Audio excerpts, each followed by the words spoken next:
বিশেষ করে লাইলাতুল কদর, লাইলাতুল কদর, ইন্না আনজালনাহু ফি লাইলাতিল কদর, লাইলাতুল কদরি খায়রুম মিন আলফি শাহর।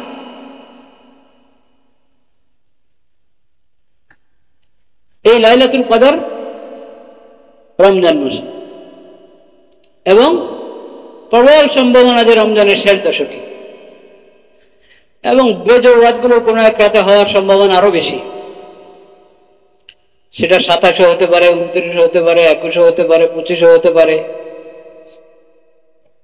কোন রমজানে 27 হয়তো হয়েছিল লাইলাতুল কদর। লাইলাতুল কদর একবার নির্ধারিত এক রাতে, এটাও কিন্তু জরুরি না। এটা একটা আসমানি বিষয়, ঊর্ধ্ব জগতের একটা বিষয় লাইলাতুল কদর। এসব লাইলাতুল কদরের যত আয়োজন ঊর্ধ্ব জগৎ থেকে হয়। সেটা প্রতি বছর একই তারিখে হয় কিনা আল্লাহ ভালো জানেন। বিভিন্ন আলামত থেকে বোঝা যায় এটা পরিবর্তন হয়। এই রমজানে 21 হলে আরেকটা রমজানে হয়তো 27 হলো বা 25 হলো, নিশ্চিত করে বলা মুশকিল। 27-এর কথা যে আমরা বলি, 27 সব কদর, এটা প্রবল সম্ভাবনা বলতে পারেন। একবার নিশ্চিত করে 27 বলা মুশকিল আছে। কেন? আল্লাহ রাব্বুল আলামিন জানিয়েছিলেন নির্ধারিত ভাবে কোন রাতটি সবে কদর, পরে আবার ওই এলেম আল্লাহ তাআলা উঠিয়ে নিয়েছে। কি কারণে? এবং হাদিসের কিতাব আছে, শরীফে আছে, নবী করিম সাল্লাল্লাহু আলাইহি ওয়াসাল্লামকে জানানো হয়েছে। নবী করিম সাল্লাল্লাহু আলাইহি ওয়াসাল্লাম বলার জন্য আসছিলেন। এর সময় দুজনে ঝগড়া করছে কি নিয়ে, তখন আল্লাহ তাআলা এই এলেম আবার উঠিয়ে নিয়েছে।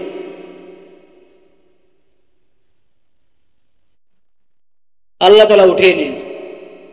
উঠিয়ে নিয়েছেন, উম্মতকে সতর্ক করা হলো ঝগড়া বিবাদে জড়াবে না, কত বিবাদ বিসংবাদে জড়াবে না, এটা ভালো না। এটার কারণে একটা এলেম আল্লাহ তাআলা উঠিয়ে নিয়েছেন জমিন। এলেমের বরকত এটা নষ্ট করবেই। আরেকটা হলো,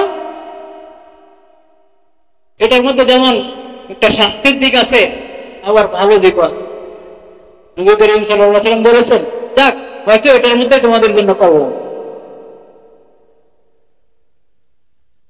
কিভাবে? এটার মধ্যেই করলাম এভাবে যে আমি চেষ্টা করবো শেষ দশকের প্রতি রাতেই সবে কদরের মতো গুরুত্ব দিয়ে ইবাদত বন্দেগী করার জন্য চেষ্টা করবো, আমল করার চেষ্টা করবো, যাতে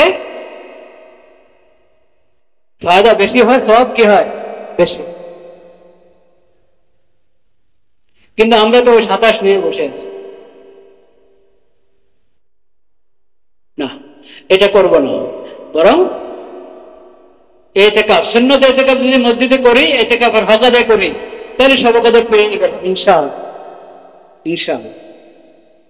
আর যদি সুন্নত এতেকাফ না করতে পারি, তো নফল এতেকাফ এর মধ্যে বেশি বেশি সময় লাগানোর চেষ্টা, মসজিদে বেশি বেশি সময় দিনে রাতে থাকার চেষ্টা করি। কারণ সবে কদরের বরকত এবং কল্যাণ অর্জন করাও একটা ইবাদত। পেলে ভালো, সবে কদরের কল্যাণ পেয়ে গেলাম তাহলে ভালো, না হলে না তেমন সমস্যা নাই, বিষয়টা কিন্তু এমন না। বরং হাদিস শরীফে এসেছে, মান হুরিমা খায়রাহা ফাকাদ হুরিমাল খায়রা কুল্লাহু ফাহুয়া মাহরুম। সবে কদরের কল্যাণ যে হারালো, সবে কদরের বরকত যে হারালো, সে তো বঞ্চিত, সে কি বঞ্চিত। এজন্য আমাকে এই রাতের বরকত এবং কল্যাণ অর্জন করতে হবে।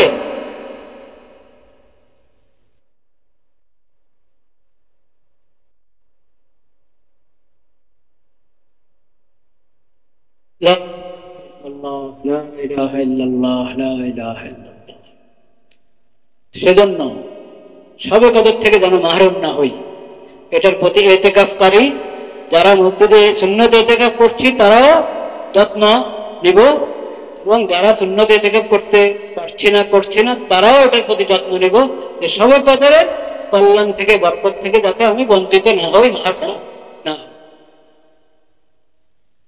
সেটার জন্য নামাজ মসজিদে জামাতের সাথে পড়া, মাগরিব, এশা, ফজর জামাত যাতে মিস না হয়,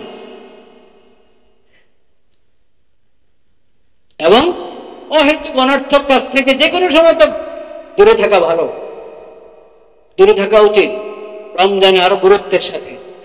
আর গুনার কথা, গুনার কাজ থেকে তো দূরে থাকবো। আমি যদি রমজান এবং সিয়াম এর হক আদায় করি, তাহলে ইনশাআল্লাহ এই বরকত আল্লাহ তাআলা দান করবে। বিশেষ করে সুন্নত ইতিকাফ এবং বেশি বেশি নফল ইতিকাফে বেশি সময় কাটানোর চেষ্টা করলে আরো নিশ্চিত হবে ইনশাআল্লাহ সবে কবরের বরকত পাওয়া, কল্যাণ পাওয়া। আল্লাহ তাআলা আমাদের সবাইকে তৌফিক দান করুন।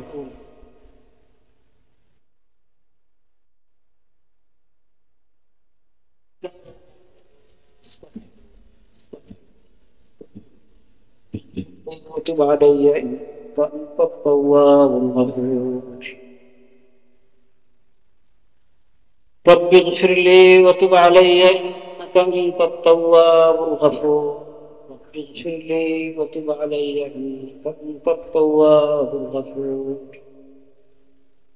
عائشة رضي الله تعالى عنها برنامج করেন كان النبي صلى الله عليه وسلم إذا دخل العشر شد مئزره وأحيا ليله وأيقظ أهله إذا دخل العشر شد مئزره وجد وأحيا ليله وأيقظ أهله রমজানের শেষ দশক যখন শুরু হয়ে যেত, নবী করিম সাল্লাল্লাহু আলাইহি সাল্লাম চূড়ান্ত ভাবে প্রস্তুত হয়ে যেতেন ইবাদত আরো বাড়িয়ে দেওয়া। নবী করিম সাল্লাল্লাহু আলাইহি ওয়াসাল্লাম রমজানের বাইরেও ইবাদত বন্দেগী নেক আমলে থাকতেন, রমজানে আরো বেড়ে যেত। কিন্তু শেষ দশকে রমজানের প্রথম 20 দিন থেকে আরো বেড়ে যেত, একবারে কোমর বেঁধে নামতেন। সাদ্দামি যারা ও আহিয়া লাইলা, পুরো রাত, শেষ দশকে পুরো রাত জাগতেন। আচ্ছা, পুরো রাত জাগা অনেক গুরুত্বপূর্ণ আমল, বিশেষ করে শেষ দশকে। শর্ত আছে, শর্ত হলে ফজরের নামাজ জামাতে পড়তে হবে মসজিদে। পুরো রাত জাগলেন, সেহরি খেয়ে ঘুমিয়ে পড়লেন, ঘরে 2 রাকাত ফরজ পড়ে, সুন্নত 2 রাকাত, ফরজ 2 রাকাত পড়ে ঘরে শুয়ে পড়লেন, মসজিদে গেলেন না, জামাতে নামাজ পড়লেন না। তাহলে এইভাবে রাত জাগার দরকার।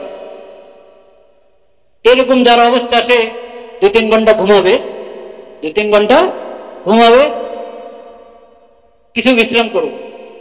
কিন্তু যে পুরা রাত জাগলে কোনো সমস্যা নাই, ঠিক মতে পুরা সময়টা কাজে লাগাতে পারছে, তিলাওয়াতের মধ্যে, জিকিরের মধ্যে, তাহাজ্জুদের নামাজের মধ্যে, এবং ফজরের নামাজ আবার মসজিদে জামাতের সাথে পড়ছে,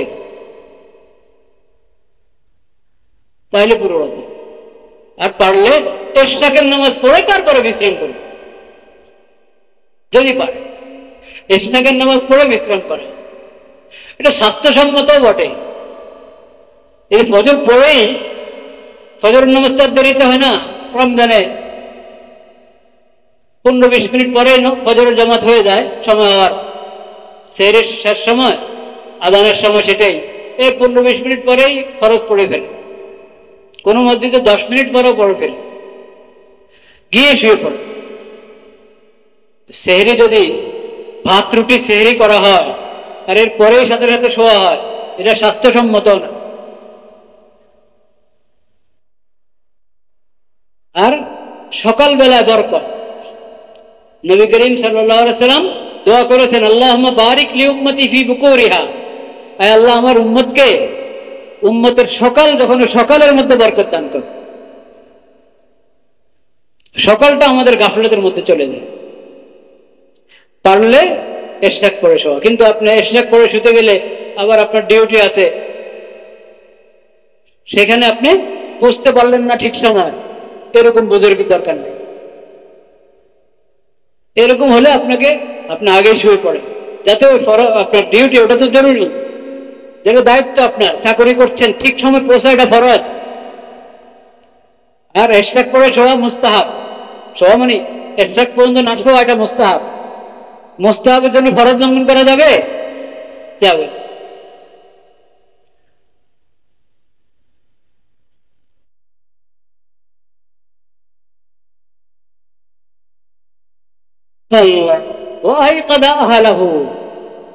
নবী করিম সাল্লাল্লাহু আলাইহি ওয়াসাল্লাম পরিবারের লোকদেরকে জাগিয়ে দিতেন।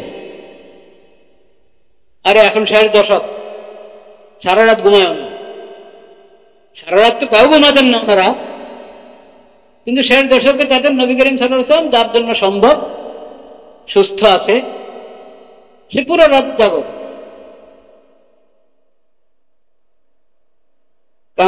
كان رسول الله صلى الله عليه وسلم يجتهد في العشر الأواخر ما لا يجتهد في غيره। আয়েশা রাদিয়াল্লাহু তাআলা আনহাই তার বর্ণিত আরেকটি হাদিস মুসলিম শরীফে আছে, আগে যেটা বললাম বুখারী শরীফের হাদিস এবং মুসলিম শরীফ দুটো কিতাবে আছে।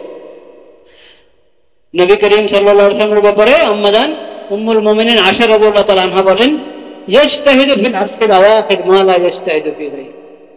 60 দশকে নবী করিম সাল্লাল্লাহু আলাইহি ওয়াসাল্লাম অনেক বেশি মেহনত করতেন ইবাদত বন্দেগীর ক্ষেত্রে, অন্যান্য দিনের তুলনায়, অন্য মাসের তুলনায় তো বটেই, রমজানেরও অন্যান্য দিনগুলোর তুলনায়, রাতগুলোর তুলনায় বেশি মেহনত করতেন নবী করিম সাল্লাল্লাহু আলাইহি ওয়াসাল্লাম, বেশি মুজাহাদা করতেন ইবাদত বন্দেগীতে, তাহাজ্জুদ তেলাওয়াতে। লা ইলাহা ইল্লাল্লাহ, লা ইলাহা ইল্লাল্লাহ, লা ইলাহা ইল্লাল্লাহ। দেখেন, এই ইতিকাফ সম্পর্কে আরেকটা গুরুত্বপূর্ণ বিষয় আমাদের জানা থাকা দরকার। মাসালা তো আমরা জানি, এই ইতিকাফ অবস্থায় কোনো অসুস্থ ব্যক্তির খেদমতের জন্য, দেখভাল করার জন্য যাওয়া জায়েজ আছে? এই ইতিকাফ অবস্থায় মসজিদে আমি ইতিকাফ অবস্থায় আছি, জানলাম যে আমার অমুক আত্মীয় অসুস্থ হয়ে গেছে, অমুক ভাই অসুস্থ হয়ে গেছে, তখন তার খোঁজ খবর নেওয়ার জন্য, দেখভাল করার জন্য যাবো, না ইতিকাফে বসে থাকবো? বলেন না কেন মাসালা? ইতিকাফে বসে থাকবো, যাবো না। অথচ অসুস্থ ব্যক্তির খোঁজ খবর নেওয়া, দেখভাল করা, এটা অনেক বড় সওয়াবের কাজ, অনেক গুরুত্বপূর্ণ আমল, এক মুসলিমের আরেক মুসলিমের উপরে বড় হক। কিন্তু ইতিকাফের জন্য আমি আটকা পড়েছি, ইতিকাফের জন্য কি আমি আটকা পড়েছি, এখন আমি যাব না। ওটা ভিন্ন কথা যদি তার খোঁজ খবর নেওয়ার জন্য, ওই রোগীর খোঁজ খবর নেওয়ার জন্য আর কোনো ব্যবস্থা নাই, আমি না গেলে তার কঠিন হালাত হয়ে যাবে, অন্য কোনো ব্যবস্থাই নাই তার খেদমতের জন্য আমি ছাড়া, তখন তো ইতিকাফ ভেঙে আমি যাব, ইতিকাফ ভাঙা হবে না, ইতিকাফ থাকবে না। কিন্তু সাধারণ অবস্থায় ইতিকাফকারী কোন অসুস্থ ব্যক্তির খেদমত করার জন্য, সেবা যত্ন নেওয়ার জন্য যাবেন, এবং জানাজার নামাজও যাবেন, জানাজার নামাজও যাবেন। জানাজার নামাজ তো মসজিদের বাইরে হবে,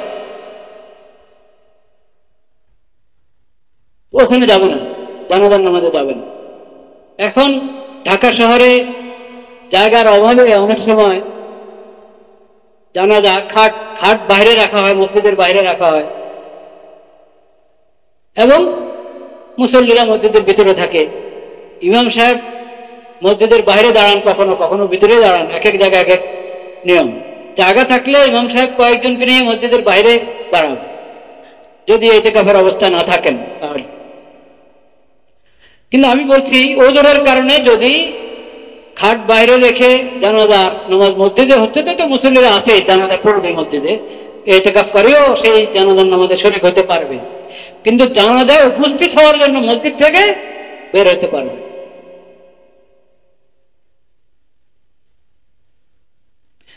তো দেখেন কত বড় গুরুত্বপূর্ণ দুইটা আমল ইতিকাফকারীর জন্য নিষেধ।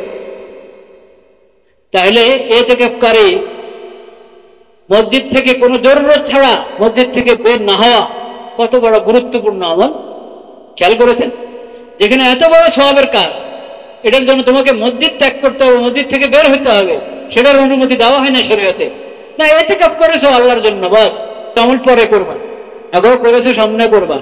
ইতিকাফ রেখে তুমি জানাজায় মসজিদের বাইরে গিয়ে জানাজা শরীক হবা এবং রোগী দেখতে যাবা, এটা করুন। তাইলে আমি এই সময়গুলো মসজিদের মধ্যে কত গুরুত্বের সাথে কাটানো দরকার খেয়াল করতে পেরেছি। মসজিদ থেকে বের হবো শুধু একান্ত জরুরত, মানুষ হিসাবে তার যে সমস্ত ঠেকা জরুরত হয় সেই জরুরতে বের হবে। খাবার দাবার যদি মসজিদে কেউ এনে দেওয়ার মতো না থাকে, তো খাওয়াও তো মানুষের জরুরত, আগে জিন্দা থাকতে হবে। তো খাওয়ার জন্য বাসা চলে গেল, খেয়ে চলে আসলো, যদি কেউ না থাকে খাবার এনে দেওয়ার জন্য, খাওয়ার জরুরতে মসজিদ থেকে বের হতে পারে। কাছের ব্যবস্থা রেখে দূরে না যাওয়া, এটা হলো নিয়ম। কাছের ব্যবস্থা রেখে দূরে না যাওয়া, জরুরত ছাড়ার জন্য কাছে ব্যবস্থা আছে, দূরে না যাই। এইভাবে আমরা ইতিকাফের বরকত এবং ইতিকাফের ফজিলত হাসিল করার চেষ্টা করব। আল্লাহ তাআলা আমাদেরকে তৌফিক নসিব করেন।